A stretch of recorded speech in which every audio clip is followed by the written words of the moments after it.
Salut à tous, c'est Sonavdar36 et aujourd'hui on se retrouve pour une toute nouvelle vidéo sur Dragon Ball Z Dokkan Battle.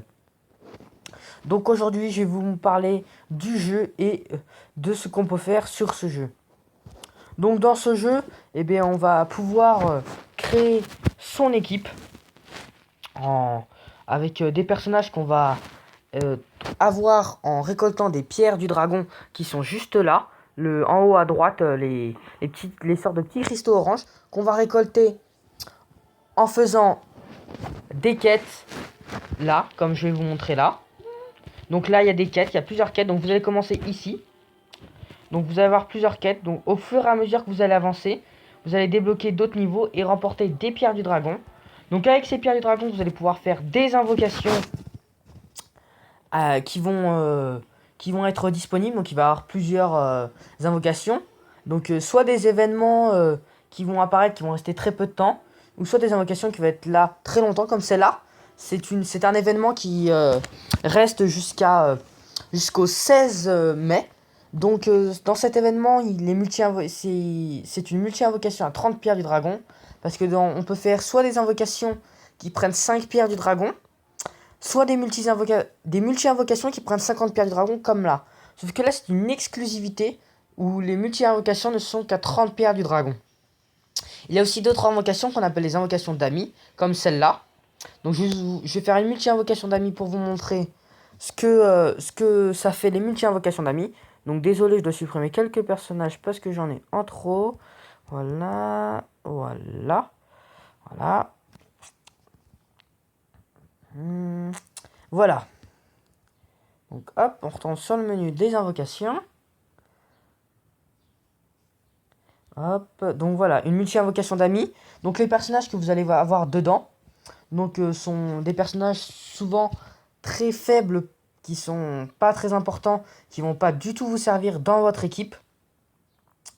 C'est surtout des personnages qui vont vous permettre d'entraîner vos personnages. Donc vous voyez. Donc je vous l'ai pas dit maintenant que j'y pense. Donc lors d'une invocation, le personnage qui a là est Sangoku. Donc il a plusieurs stades de transformation. Son stade normal où vous allez avoir des personnages très bas et de très mauvais. Il va avoir un stade où il va se transformer en Super Saiyan. Un autre stade où il va se transformer en Super Saiyan 2. Où là, entre Super Saiyan et Super Saiyan 2, vous avez la chance d'avoir quand même un SR ou un SSR. Et quand il se met en Super Saiyan 3, c'est sûr vous avez un SSR. Qu'est-ce que j'entends par SR et SSR? Donc il y a plusieurs catégories de personnages. Donc il y a les personnages qui sont le niveau des personnages le plus bas, c'est le niveau N. Comme vous pouvez le voir, lui, il est N. Donc c'est le niveau le plus bas des personnages. Après, il y a le niveau R. Donc là, c'est quand même un niveau au-dessus, mais qui est quand même très très bas et très, très peu puissant. Après, il y a le niveau SR. Donc je sais pas si j'en ai un. Si j'en ai un. Donc voilà, un niveau SR qui est quand même pas trop mal. Donc lui, je l'ai eu dans des invocations d'amis.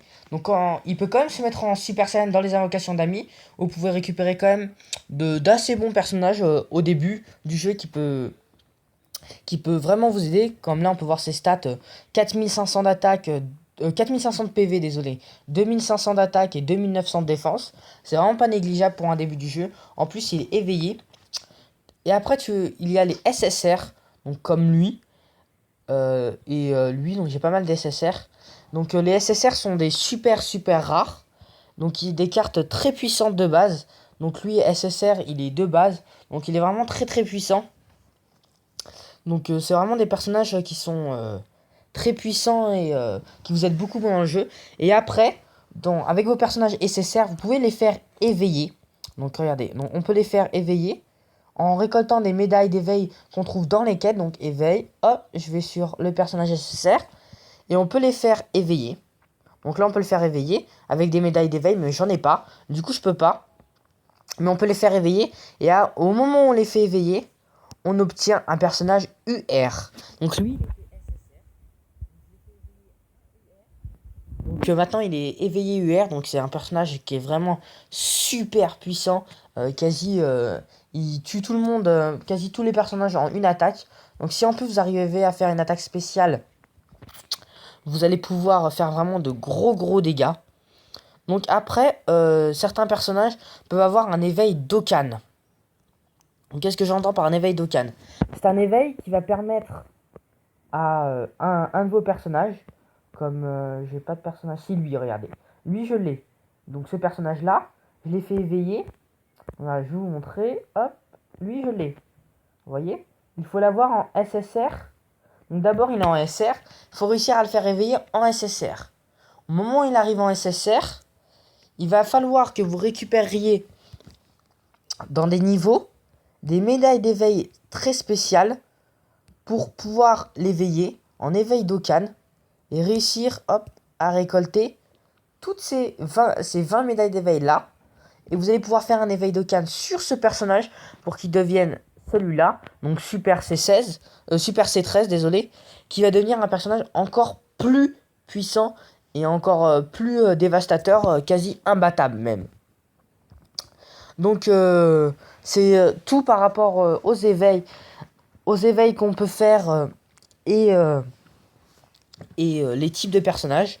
Donc il y a aussi des aptitudes, enfin on va dire des éléments qui sont reliés au personnage. Donc il y a les éléments agilité, comme celui-là, c'est un type agilité.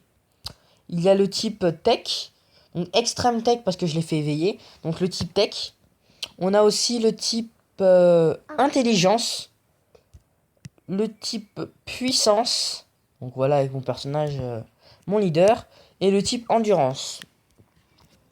Donc je vais maintenant vous montrer mon équipe. Hop, j'attends un peu. Donc dans mon équipe, vous pouvez voir que j'ai un puissance, 2 agilités, 2 intelligence et un tech. Donc dans votre équipe, vous allez devoir mettre un leader. Donc en tant que leader, il va falloir que vous regardez par rapport aux capacités. Comment j'ai fait la fois par rapport aux capacités de votre personnage et voir les aptitudes de leader qu'il a. Donc là, comme vous pouvez le voir, c'est marqué sur votre personnage la aptitude de leader. Donc qui plus 1 pour les types agi, intelligence et endurance. Donc là, vous pouvez voir sur chacun de vos personnages l'aptitude de leader qu'ils ont. Donc dans tous mes personnages, la meilleure aptitude de leader que j'ai, c'est celle avec mon Sangoku, car il donne attaque plus 25% pour tous les types, que pour tous mes autres personnages que j'ai dans mon équipe. Il donne, c'est des aptitudes de leader qui sont spécifiques à un type de personnage spécial comme lui. Il donne qui plus 1 que pour les types inté, donc que pour cela. Donc mes autres personnages peuvent pas en profiter. Comparé à lui, qui donne attaque plus 20%, plus 25% à tous les types de personnages. Donc tous mes personnages auront une meilleure attaque.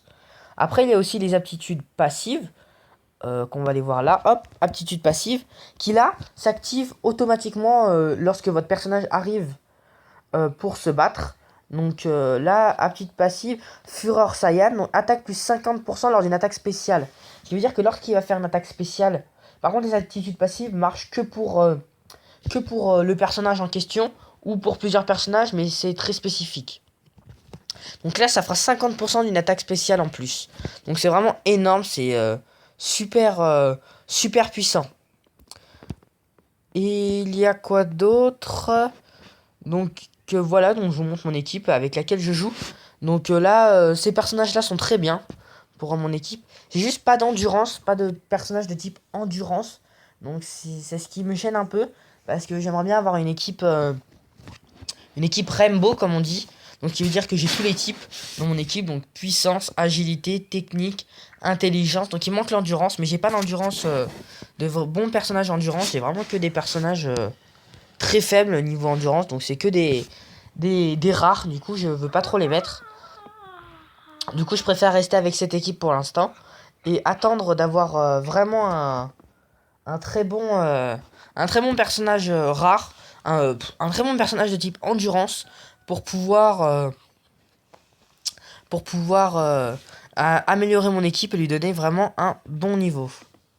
Donc c'est tout pour cette vidéo sur Dokkan Battle. Donc si elle vous a plu, n'hésitez pas à mettre un like et à vous abonner. Moi je vous dis à la prochaine pour de nouvelles vidéos. Peace.